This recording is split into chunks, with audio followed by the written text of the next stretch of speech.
Bom dia, amados irmãos, que a graça e a paz do nosso Senhor Jesus estejam com todos. Hoje a nossa leitura e meditação é do livro do profeta Isaías, capítulos 37 e 38. Glória a Deus, o capítulo 37 inicia com o relato do profeta sobre a atitude do rei Ezequias diante das ameaças e afrontas do rei da Síria. Atitudes essas que devem ser tomadas por mim e por você diante das ameaças, sejam carnais ou espirituais. Versículo 1. Quando o rei Ezequias soube disso, rasgou suas vestes, vestiu pano de saco e entrou no templo do Senhor. Diante das ameaças, lutas, angústias, precisamos nos humilhar diante do Senhor e buscar a sua presença. Ezequias enviou seus servos para buscarem orientação do profeta. Versículos 6 e 7. Este lhes respondeu: Digam a seu senhor: Assim diz o Senhor, não tenha medo das palavras que você ouviu, das blasfêmias que os servos do rei da Síria falaram contra mim. Porém nele um espírito para que quando ouvir uma certa notícia volte à sua própria terra, e ali farei com que seja morto a espada. A palavra de vitória foi proferida pelo profeta, mas a situação ainda permanecia a mesma, ou pior. Ezequias havia recebido uma carta do rei da Síria tentando intimidá-lo e persuadindo-o a perder sua fé no Senhor. Versículos 10 e 11. Digam a Ezequias, rei de Judá, não deixe que o Deus no qual você confia o engane quando diz: Jerusalém não será entregue nas mãos do rei da Síria. Com certeza você ouviu o que os reis da Síria têm feito a todas as nações e como as destruíram por completo. E você acha que se livrará? Não se intimide com as afrontas, não permita que ninguém tente destruir a sua fé, pois o Deus a quem servimos é vivo e está atento a todos os acontecimentos ao nosso redor. Sabe qual foi a atitude do rei diante dessa carta medíocre? Versículos 14 ao 17.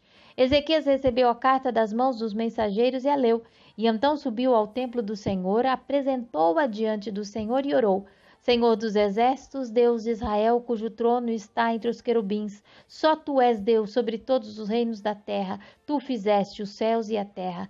Dá ouvido, Senhor, e ouve, abre os teus olhos, Senhor, e vê, escuta todas as palavras que Senaqueribe enviou para insultar o Deus vivo. Ezequias tinha consciência de que Senaqueribe não estava apenas a afrontá-lo, mas estava a afrontar o Deus vivo, o Santo de Israel. Os assírios se gabavam de terem assolado as nações e destruído seus deuses. Todavia, como Ezequias pronunciou, foram lançados no fogo e destruídos, porque deuses não eram, pois eram apenas madeira, pedra, obra das mãos dos homens. Por isso ele suplica ao Senhor no verso 20: Agora, Senhor nosso Deus, salva-nos das mãos dele, para que todos os reinos da terra saibam que só tu, Senhor, és Deus. Dos versos 21 ao 35 é o relato das palavras que o Senhor enviou a Ezequias por intermédio do profeta. O Senhor deixa claro que toda a afronta não fora para Ezequias e sim para o Senhor. Versículo 23 e 29. De quem você zombou e contra quem blasfemou? Contra quem você ergueu a voz e contra quem levantou seu olhar arrogante? Contra o Santo de Israel. Sim, contra mim você se enfurece. O seu atrevimento chegou aos meus ouvidos. Por isso porei o meu anzol em seu nariz e o meu freio em sua boca e o farei voltar pelo caminho por onde veio. O Senhor reafirma a sua promessa aos remanescentes de Sião nos versos 31 e 32. Mais uma vez, um remanescente da tribo de Judá lançará raízes na terra e encherão de frutos os seus ramos. De Jerusalém sairão sobreviventes e um remanescente do monte Sião. O zelo do Senhor dos exércitos realizará isso. E profere também a destruição dos assírios nos versos 33 ao 35. Como o Senhor prometeu, aconteceu, porque Ele é Deus zeloso que zela para que a sua palavra se cumpra. Versos 36 ao 38. E então o anjo do Senhor saiu e matou 185.000 homens no acampamento assírio. Quando o povo se levantou na manhã seguinte, só havia cadáveres. Assim Senaqueribe, rei da Síria, fugiu do acampamento, voltou para Nínive e lá ficou. Certo dia, quando adorava no templo de seu deus Nisroque, seus filhos Adrameleque e Sarezer o feriram a espada e fugiram para a terra de Ararat, e seu filho Ezer-Radom foi o seu sucessor. O capítulo 38 começa com um relato sobre uma enfermidade mortal que acometeu o rei Ezequias. Versículo 1. Naqueles dias Ezequias adoeceu de uma enfermidade mortal. Veio ter com ele o profeta Isaías, filho de Amós, e lhe disse: Assim diz o Senhor, põe em ordem a tua casa, porque morrerás e não viverás. Ezequias adoeceu mortalmente. Não somos informados como Ezequias ficou doente. Pode ter sido por algo óbvio a todos, ou pode ter sido uma enfermidade que somente Deus conhecia. No entanto, a doença de Ezequias foi permitida pelo Senhor. A morte ela é sempre uma visitante horrível. A morte é sempre uma grande intrusa. Ela não faz acepção de pessoas. Não importa quem somos ou o que temos, a morte é a mesma para todos. Ela é universal. No fim das contas, o mesmo que acontece com as pessoas acontece com os animais. Tanto as pessoas como os animais morrem, como estudamos no livro de Eclesiastes, no capítulo de número 3. É interessante observarmos como Deus foi extremamente benevolente com Ezequias, dizendo-lhe que sua morte estava próxima. Nem todas as pessoas têm a hora definida para colocar a sua casa em ordem. Isaías pediu-lhe para colocar a casa em ordem, porque estava prestes a morrer. Todavia, diante da sua iminente morte, Ezequias orou e chorou muitíssimo ao Senhor. Versículos 2 e 3. Ezequias virou o rosto para a parede e orou ao Senhor. Lembra-te, Senhor, de como tenho te servido com fidelidade e com devoção sincera, e tenho feito o que tu aprovas. E Ezequias chorou amargamente. Diante da oração de Ezequias, o Senhor lhe respondeu nos versos 4 e 5. Então veio a palavra do Senhor a Isaías, dizendo: Vai e diz a Ezequias: Assim diz o Senhor, o Deus de Davi teu pai: Ouvi a tua oração e vi as tuas lágrimas. Acrescentarei, pois, aos teus dias 15 anos. Que resposta ultra rápida! O profeta nem havia acabado de sair e o Senhor o mandou retornar para dar as boas notícias ao rei.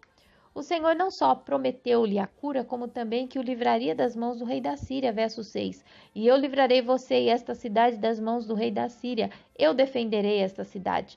Essa promessa nos leva a acreditar que essa doença foi bem anterior aos capítulos anteriores à invasão da Síria. Lembre-se que eu já havia dito que a Bíblia não está em ordem cronológica. Precisamos observar também que a cura do rei não foi instantânea, afinal Deus age de inúmeras maneiras. Lembre-se sempre, Ele é Deus e faz da forma que lhe apraz. Versículo 21. Ponham uma pasta de figos em cima da úlcera do rei e ele ficará bom. Além disso, Isaías ofereceu ao rei um sinal de que toda essa palavra se cumpriria. Versículo 10.